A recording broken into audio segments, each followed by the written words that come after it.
The only thing messier than two boys is Robin's birthday outfit.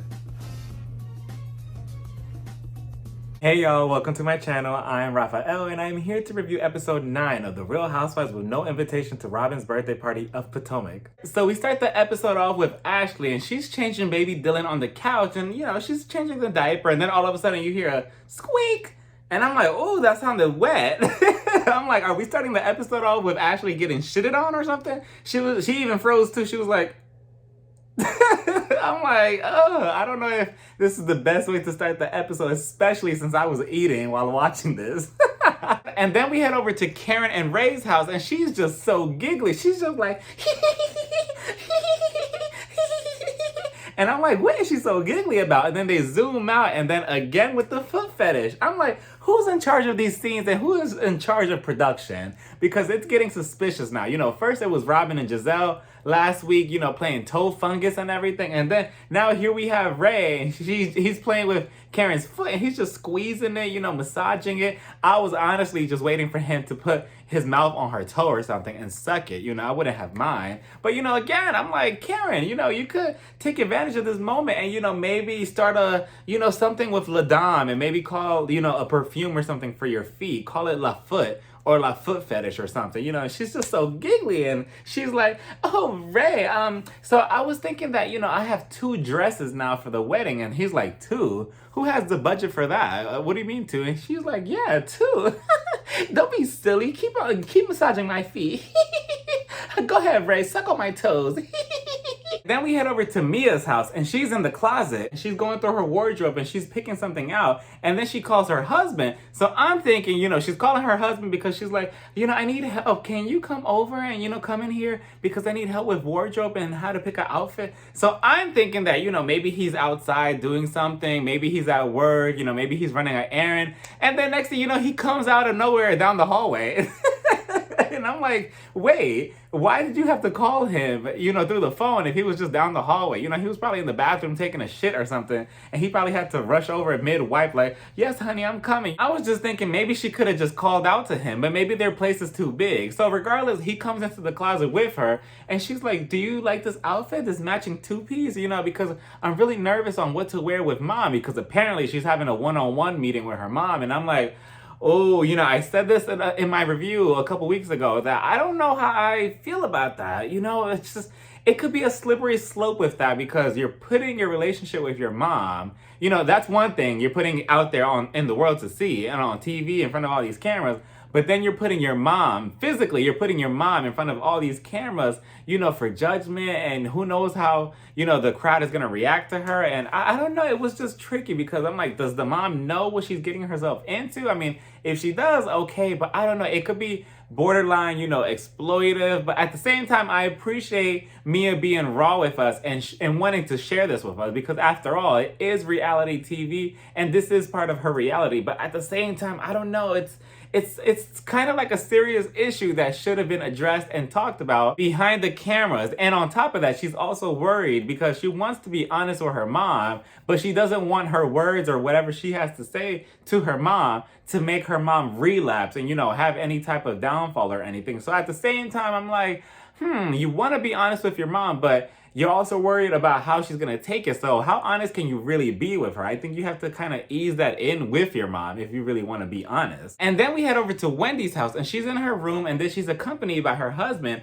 Idris Elba, aka Eddie, as she likes to call him. And he comes in and, she could tell that she's a little bit bothered and a little bit sad. And she starts telling Eddie, like, I just want to tell you about the trip and what happened. And I just can't believe that, somebody in the most toxic relationship or marriage has the nerve to talk this bad and spread these rumors about you and our marriage. Like, I just can't believe it. And, she's just so sad about it. And she starts getting teary-eyed about it. And Eddie makes a good point. And he's like, look, only people who are miserable will make up those type of rumors, only people who are unhappy with themselves. And then he's like, look at everything that we had to face and battle through in our marriage. So why would I even do that? And I completely forgot that, Wendy and Eddie's marriage, it has its issues with, especially with his family. So, they do make a good point. Why would he, run hurdles for her and jump over hurdles and go through this, that, and the third to be with Wendy, and then all of a sudden he's cheating behind her back. But I think that the root of the issue here is not necessarily the rumors. I mean, yes, the rumors is playing a big part on Wendy's emotions and how hurt she is,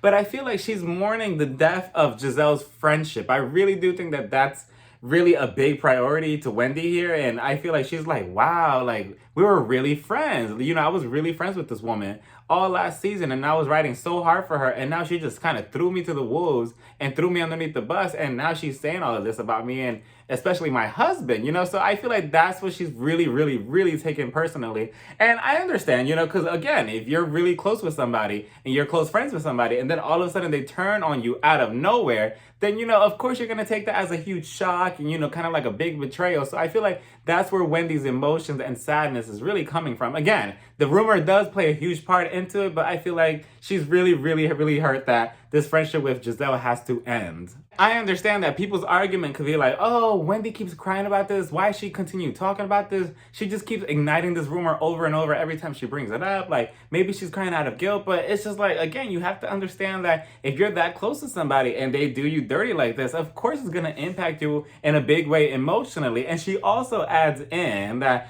I can't believe them, and I just know that Giselle and Robin are probably never going to have the type of love and relationship that me and you, Eddie, have. And I'm like, ooh, that was a big, bold statement to make. Wendy and Eddie, your marriage is your marriage. Nobody could say like, oh, I mean, people can say, oh, you two are relationship goals. You two are marriage goals. But at the end of the day, what you and Eddie have is what you and Eddie have. Nobody else has to want that or, have a desire for that. Everybody else's relationship and marriage is different. So whatever way it works for you, it works for you. But, I don't know, for her to say that, I'm like, I guess. So then we have Baskin and Robin, and they're heading over to Giselle's house where they're filming their new episode to their new podcast, Reasonably Delusional, and they're talking about cheating. So that's the topic for this episode of this podcast. And Giselle and Robin are sitting right next to each other, getting ready to record. And, Giselle has a couple questions. She's like, how often do men cheat? And she's like, 22% of men cheat. And I'm like, damn, that's a high number. And she's like, I have been cheated on before, and I just feel like if it happened at a bachelorette party and, my man got crazy with the strippers and stuff, like, I guess I would kind of let it go. And I'm like, what exactly does that mean, though, Giselle? Like, do you mean, like, penetration or, kind of just putting $1 down her panties or something? Or what do you mean by getting crazy? Or do you mean, like, accidentally sleeping with the stripper? I don't even know how you would accidentally sleep with the stripper. So, I don't know. Even that is kind of pushing it. And I don't know. What do y'all think about this topic? Would y'all forgive somebody who cheated on you or, cheated on you multiple times? I don't know. I don't think I could be able to do it. Like, I don't think I could be the bigger person and just forgive that, because I probably will wake up every single morning 3 years down the line after the incident like, oh, okay, time to start my day. Good morning, babe. Oh, wait. You cheated on me 3 years ago. Yeah, I'm gonna have a fucking attitude today. Don't fucking talk to me. I just couldn't do it. My brain would not let me process it and move on from it without like that little voice in the back of my head like, oh, he cheated on you. He cheated on you. He cheated on you. But what do y'all think? Do y'all think that you could get over somebody cheating on you? Have you gotten over somebody cheating on you? I don't know. Do you think that if somebody does it one time in a relationship, do you think that they'll do it multiple times like Giselle was saying? And then we get over to Robin sharing her story with Juan, and she's like, he did cheat on me and our relationship kind of fell over. We got divorced, but then we kind of rekindled everything.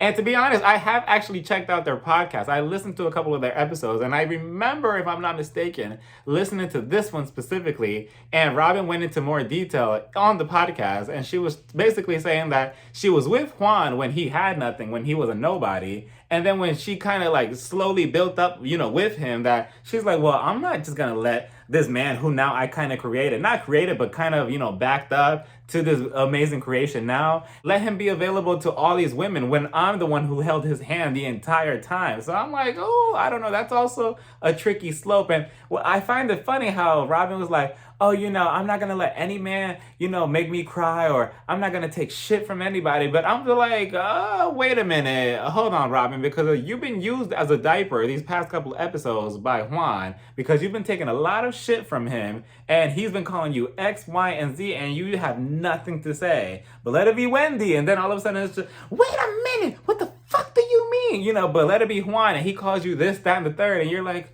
oh, okay, it's fine. You could call me that. So I'm not sure what Robin is preaching here. She's saying one thing on this podcast, and then she's saying one thing else. Well, no, she's not saying anything else in front of Juan. So I'm like, oh, Robin, what do you mean taking shit from him? And I'm pretty sure that Juan's words really do affect you and probably bother you. So I don't know why you allow that. I really don't understand that. I kind of wish that Giselle and Robin will both move on from Jamal and Juan, because I feel like they will be better off without both those men in their lives, honestly. And of course, here comes Giselle trying to be malicious and trying to be like nice, nasty with it. And she's like, oh yeah, so I have this friend and I don't know what happened. She just took everything I said out of context and she got so upset because I was trying to, talk to her about her husband possibly cheating on her, and I was trying to be a good friend. And I'm like, Giselle, you know exactly what you're doing.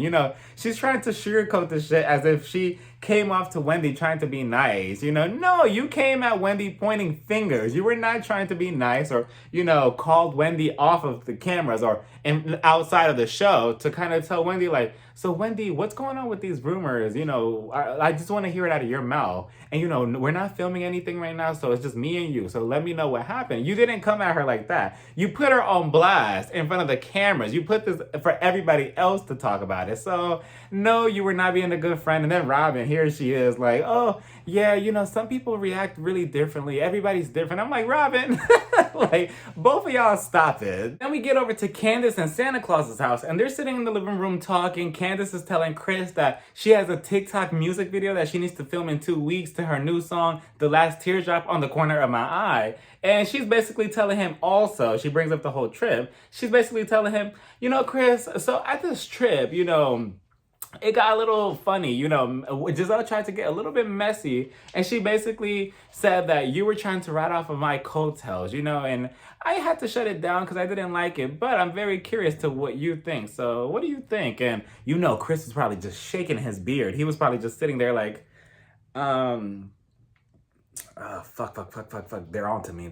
And Giselle's right. Fuck. No, what are you talking about? I am not riding your coattails. I just think Giselle's crazy. Maybe she just took it the wrong way. She has to realize, you were there when my restaurant flopped. I mean, when my restaurant was open and you were the hostess and, when we were putting out bread and butter and everything. So I'm not sure what Giselle's talking about. And then Candace goes into detail with Ashley, and he's like, yeah, Ashley came over to be messy for 4 hours. She just stirred everything up, and then she left her titty milk in her forehead. And I'm like, damn, Candace, like, very interesting how she has a lot to say about Ashley, but in the confessional, it's very interesting how she's talking about Giselle in the confessional, because I'm like, so are you friends with her? Are you not? Because she's like, oh, Giselle has so much to say about my marriage, and she has her opinions, and she's just so scorned from her own previous marriage that she has to deflect to my marriage. And then she asked, this is where it was questionable. She was like, worry about yourself, bitch. And I'm like, damn, why did you have to call her a bitch? I thought you were friends, So I'm very confused to where Candace lies with Giselle, and I'm pretty sure Giselle watches these episodes and she's probably like, wait a minute, so are we not friends? Are we friends? Because Candace has been taking digs at Giselle the entire season in her confessional, but in person she has nothing to say to Giselle. I'm not sure why. Are you scared of her? But when it comes to Ashley, you have all the smoke and all the fire ready for her. You're quick to call her this, and this. But Giselle, she came in also being messy, the same thing that you're accusing Ashley of being, and you had nothing to say about Giselle. So I'm kind of confused, Candace. What's going on? Are you scared of Giselle? Are you friends with her? What's going on? The friendship dynamics this season are very, very interesting to watch. Then we get Ashley and Creepy Michael, and they head over to a massage therapist because they want to know what's going on with baby Dylan and his organs. He's not really drinking a bottle correctly. And they get there and, they're sitting one-on-one with her. And then here comes Creepy Michael asking all these questions as if this is some type of job interview. Like, he literally asked for her resume.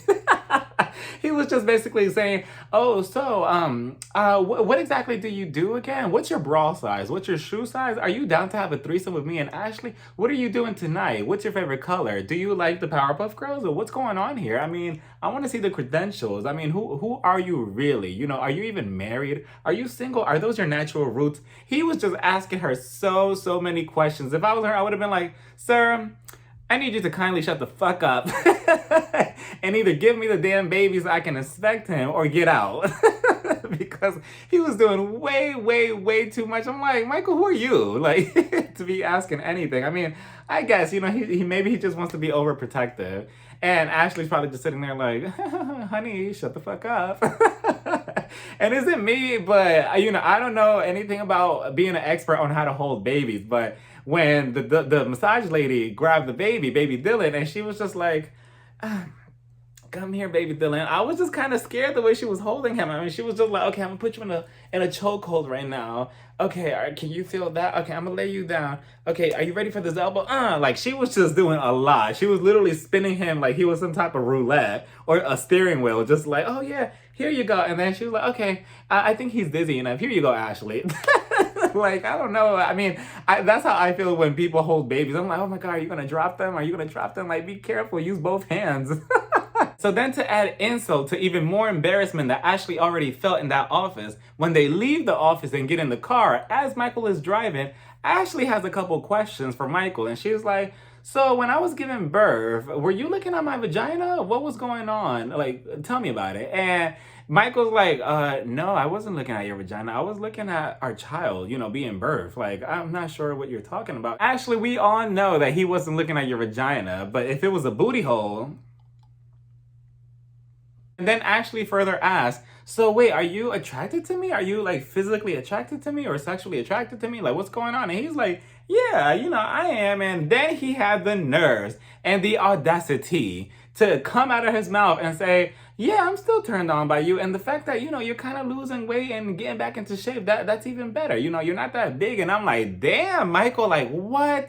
And you could see it in Ashley's face that she felt so stupid and so embarrassed. I'm like, damn, Michael, like, I cannot believe that you're saying this to your wife who just gave birth to your child and you're already telling her like, oh yeah, I mean, you're gonna lose this weight and, you know, eventually it's gonna help me, you know, get more turned on and pleased by you. And I'm like, what? You know, that is the reality that women face nowadays with giving birth. That's why it's so quick to, oh, I just gave birth to my child. I need to go and get surgery and get a BBL or X, Y, and Z. You know, that's why there's so much pressure on the woman's body looking skinny and right in all the right places after birth. Like, that's so sad. Like, how can you say that? That right there was enough for Ashley to be like, you know what, Michael? Stop this fucking car. Bash him in the head and then, you know, write some divorce papers because absolutely not. That is insulting and I cannot believe that Michael is saying all of this as if he has a line of people just ready to sleep with him. I'm like, ew, Michael, who are you? You know, you look like mashed potatoes that just been sitting on the side of the road, just melting for 3 days. And then you have the audacity to even criticize your wife's size. Like, no.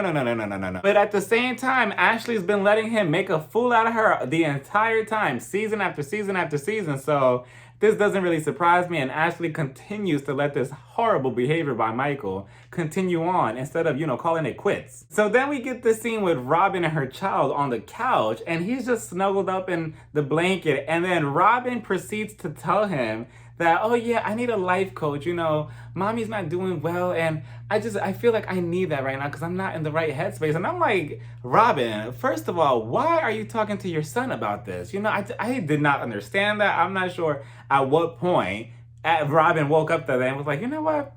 I think I need to go film with my son and tell him all of this. Like, I don't understand what the point of this was. Where was Juan? You know, where was Juan? You know, just like she said at the reunion, I am so mad that Juan Dixon is not here right now because he definitely wasn't. I was so confused. I'm like, where's your husband? And why are we not seeing this heart-to-heart conversation with Juan? You know, I mean, I'm assuming if we did get that scene, Juan will probably just, you know, be like, oh, shut the fuck up, Robin. Like, you know, go eat a honey bun or something. You know, like he probably would have shut the whole thing down immediately and then made her look like a clown on TV. So I'm not surprised.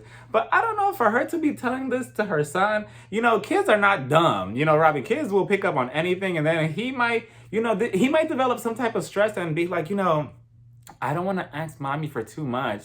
or ask for too much or, require too much because maybe it's stressing her out. So I'm just not going to say anything because mommy is stressed out. She's unhappy. I appreciate that you're trying to be honest with your son, but he's too young to understand what's going on, and he might pick up on it differently than you do. And then he might cause his own stress and depression because of your stress and depression, So I don't know. But he did have a moment to say, damn, mom, your life is that terrible. What happened to your hat collection? Is it doing bad or something? Are you not selling? What's going on? I'm like, damn.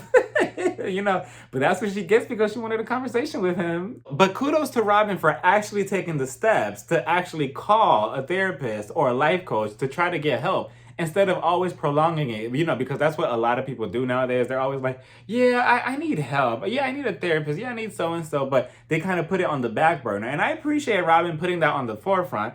But what's so funny is that, she has so much energy when she's defending Giselle and going at it with Wendy. And, she has all the, no, what the fuck do you mean? What the fuck does that have to do with anything, right? So I'm confused with that, Robin, because, if you're putting that type of behavior out there, you would think that you would like to, have some type of peace and control and quality in your own life and in your own headspace, instead of trying to pick fights or trying to be childish by calling Juan at the lunch table, at the dinner table last week. You would think that you would like to kind of just be, in the background and trying to get yourself together instead of fighting somebody else's battles for them, because obviously that would not do any good to you mentally. So then we finally get the one-on-one sit down between Mia and her mother, and they're sitting down, and I'm thinking, okay, let's see how this goes and let's see how both of them handle the situation. And they start talking, at first it was kind of awkward, it was kind of quiet, but eventually they started talking more and more, and they started talking about Juju, which is Mia's daughter. And the mom is like, yeah, she acts just like you, and you get that from your father, and it was kind of annoying and stuff. And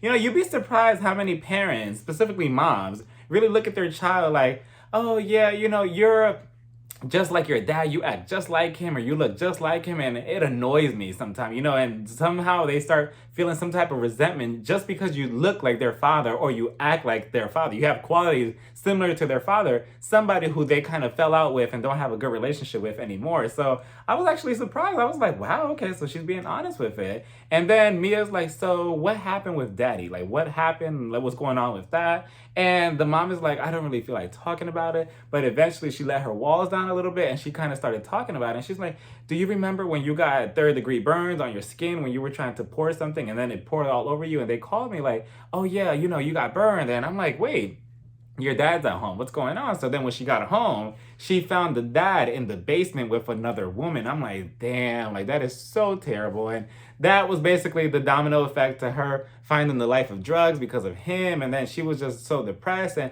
she felt like she couldn't really live without him, without his love. And she tried to off herself. And I'm like, wow, but luckily she didn't, succeed with it. And she's still here to tell the story with me and have a one-on-one conversation with her. And she says that it was a very hard situation to try to get over. And I can only imagine, if you're so in love with somebody and you're willing to do anything for them and they're like, try this or try that, try this. You're so, easily fooled by the love, the toxic love, that you're willing to do anything for them. And then when they come and betray you like this, you're like, wait, what's happened? I did everything for you. So I can only imagine what the mom felt. And Mia starts crying. They have a very emotional conversation. I really appreciated both of them being this raw and this upfront about their relationship and their lives together in front of the TV. I thought it was gonna, maybe go a different direction. I really didn't know how to feel about it at first, but I actually appreciated the mom being very honest with Mia and with everybody and the viewers. I know that this was not easy for her to do, especially with all the cameras probably around her. And Mia also says that, maybe this is the right direction and the first step of her and her mom having an open conversation and kind of breaking down issues throughout their lives. And I appreciate that. And the mom's like, yeah, we should have done this sooner. And I really enjoyed this little moment between them. And hopefully we see much more of the mom, not just having deep conversations with Mia, but maybe also there with, her husband, her children, maybe having a family picnic or something. I want to see much more of her in the future. So then we get the Grand Dame, and she's shopping for her wedding dresses with Mia and Wendy, who accompanied her. And she's trying on dresses. I really love that first dress. That first dress looks so good on Karen. It's a shame that she really couldn't move around or sit down in it. When she tried to squat, I'm like, now don't rip it because then you're gonna have to pay for it. The second dress was cute, but again, I prefer the first one. And it was so interesting and strange at the same time to see Wendy and Mia kind of talking and getting along. I'm like, wait a minute. Weren't both of you just, at each other's throats at the beginning of the episode, at the beginning of the season, and then now we're like besties. Like, I'm like, okay, like whatever. If you love it, I like it too then. And as Mia and Wendy are talking, Wendy lets Mia know, you're like, yeah, this is the place that they're getting married at. Isn't it so cute? And I was actually shocked about it. I'm like, wait a minute. I thought this was like a boutique or something. Like, what do you mean they're getting married here? Because it is a really nice, fancy place. And then Mia was just like, wait, here? Oh no, a white refrigerator. Oh no, Karen, let's go find you a place to actually get married at properly. She was like, the interior is cute. And then and then here come shady producers and editors. They zoomed out to the outside of the building and they put exterior and they put the little arrow pointing to the building. And I'm like, what the hell? What kind of factory is this? Is this the factory where Robin puts her hats and she puts them in boxes and mails them off or something? Like, is this an Amazon warehouse? I was just so confused as to how a building like this has such a pretty inside to it. But I mean, I guess there's room for anything nowadays. Then Mia starts the conversation with Karen and Wendy, and she was like, so I got like a birthday invitation from Giselle about Robin, about like going out for drinks or a birthday party or something. And I kind of realized that both of you weren't in the group chat. Do both of you not have an iPhone or an Android? What's going on? I mean, are your bubbles green or blue? What's going on here? Then the producers asked Giselle in the confessional, why didn't you invite them? And Giselle, I mean, I didn't see anything wrong with it. Giselle was just like, I'm not inviting anybody who didn't wish Robin or has love for Robin on her birthday. Like, nobody wished that, well, specifically Wendy and Karen did not wish her a happy birthday. And they don't have love for her, so why am I going to invite them? I don't understand. And I was also on board. I mean, if you don't like somebody, why would you invite them over to their birthday party? That's like saying, oh yeah, you just call me this, and this, and this, and this, and we have this, and this type of past. But you know what? You're invited to my birthday party. It's just not gonna happen. And I was so confused as to why Karen was kind of insulted by it. I'm like, but you don't really like Robin either, and neither does Wendy at this point. So I'm confused as to why would you want to be invited. I would think that both of them would have just brushed it off like, yeah, I mean, I don't care. Their party's probably going to be trash anyway, so I don't really care anyways. But Karen made it into this whole production. She was like, you know what? No. What's going to happen here is that she needs to apologize to me, and I'm going to send a message through you, Mia, so you could tell Giselle that she needs to say sorry to me, and she needs to say sorry to me, and all I want to know is an apology for the word deaf. That's it, because she is a hurt woman, and if she would just apologize, I will be there for her and give her the love and support that she needs. And I'm like, Karen, what are you talking about? You're blowing this way out of proportion. Just because of a birthday invitation, you took it out of context, and all of a sudden it's because Giselle is her and this, and that, and the third. I'm like, what? Like, it's a birthday invitation and get a grip. And then we get another lunch scene between Candace and Mr. Clean, and they go to this restaurant. They're sitting down, they're about to order, and the waitress comes over. And did y'all hear what she said? I had to pull my hair back, and I'm like, wait a minute, could you repeat that? She came over to the table, right? And she's like, okay, so what are we gonna have to eat? Candace did her order, and then Chris is like, oh, can I have wings? But do you think that they could all be flats? And did y'all hear what she said? I had to rewind it twice. I'm like, wait a minute, what did she say? She was like, yeah, for you, Daddy, yeah, I can do it, anything. Do you want anything else? Do you want maybe a breast or a thigh? I'm talking about the wings. Do you want anything else? Maybe a drink or something? I can do stuff for you. And I'm like, wait a minute. Since when are waitresses so bold like this? I'm surprised Candace did not, grab her by the hair and like pulled her down and like, you know what, waitress, just between me and you, that's my husband over there that you're trying to flirt with. So if you don't mind, can you get those fucking wings and keep your hands off my marriage, please? And before I have to, put my hands on you. Here, now go and get our fucking food now. And I'm like, damn, like, like she walked away and I'm like, I'm surprised Candace actually laughed that off. I'm like, okay. So as they're talking, Chris is basically telling Candace that, he's kind of going to be busy doing YouTube tutorials. And Candace, you could tell that she did not like that. She was like, wait, so you're not going to be there again for my projects, for my songs, for my anything. Like, what's going on here? You're supposed to be my manager. And I'm like, you see, Candace, that's where you fucked up. You know, again, you should have gotten a business manager, like an actual manager that who's not connected to you in any type of way, financially or emotionally, like your husband. Because then look, you're mixing business with pleasure, and then look, now you don't like the outcome. Now you're getting your feelings involved in it, and now you're taking it even much more personal than what you would be if it was a regular manager, you know? And Chris, you know, I understand what he was trying to say. Like, he can't always be up her ass 24/7. If he can't be there, he can't be there. And she just does not like that. She's like, you're not being supportive. You're supposed to be there for me 24/7. What am I paying you for? I mean, oops, what are you being there for? You know, I don't understand what's going on. And he was like, well, I'm gonna go golfing, so you know, I'm sorry, I just can't be there for you. I'm gonna go golfing later. And she's like, you're always fucking golfing when you're supposed to be there for me. And I'm like, Candace, again, he's your husband. You should not make him your manager. That was your biggest mistake right there. Go get another manager and who could actually support you and help you the right way that you want. You know, I'm sure that Chris supports what you're doing, but he can't always be there for you when it comes to, you know, doing this whole manager job. And then she tells Chris, you need to check your fucking attitude because I'm about to fucking curse you out. And I'm like, damn, Candace.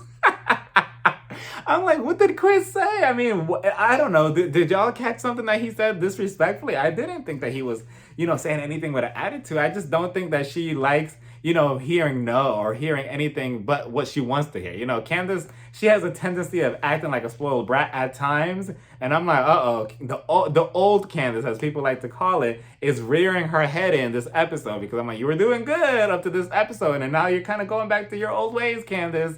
And Chris is like, you know what?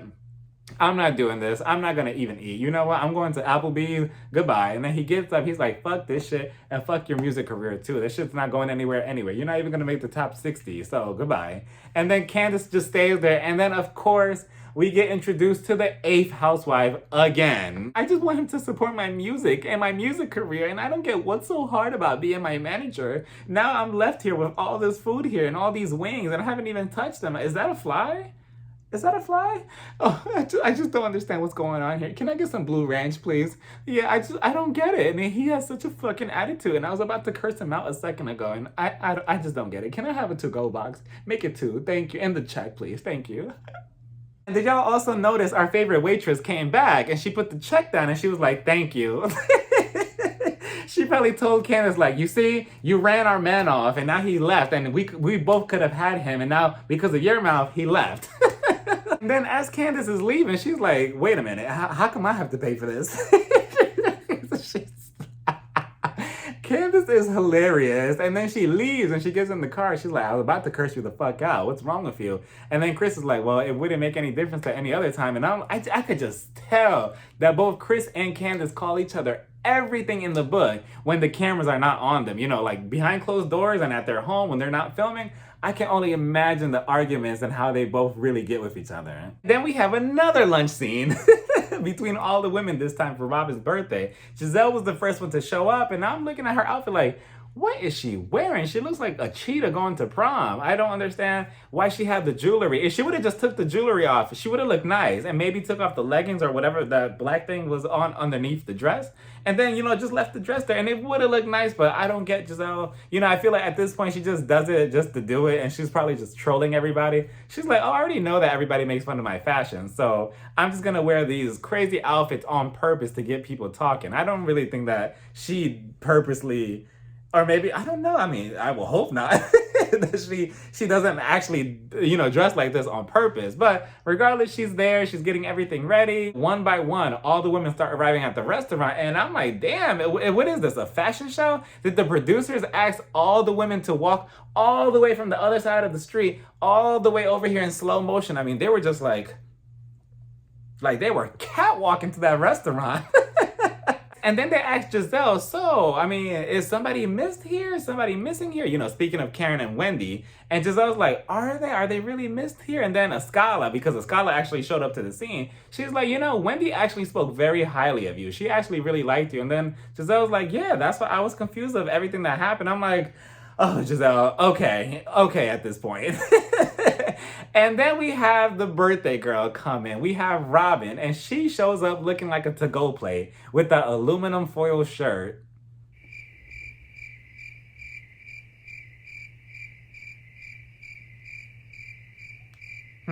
I'm just looking at that shirt like, Robin, you can't be serious. It's your birthday and you're showing up looking like a third grade art project, like a bunch of glitter glued onto a shirt. Like, I don't understand this, and I did not personally like it. I'm like, I know you can do better. I know you and Giselle can do better because both of you look really good in the confessional, especially you, Robin, with the yellow dress and the little ponytail. I know you can look nice, and this is your birthday, but I mean, I guess it's your birthday, so you can wear whatever you want.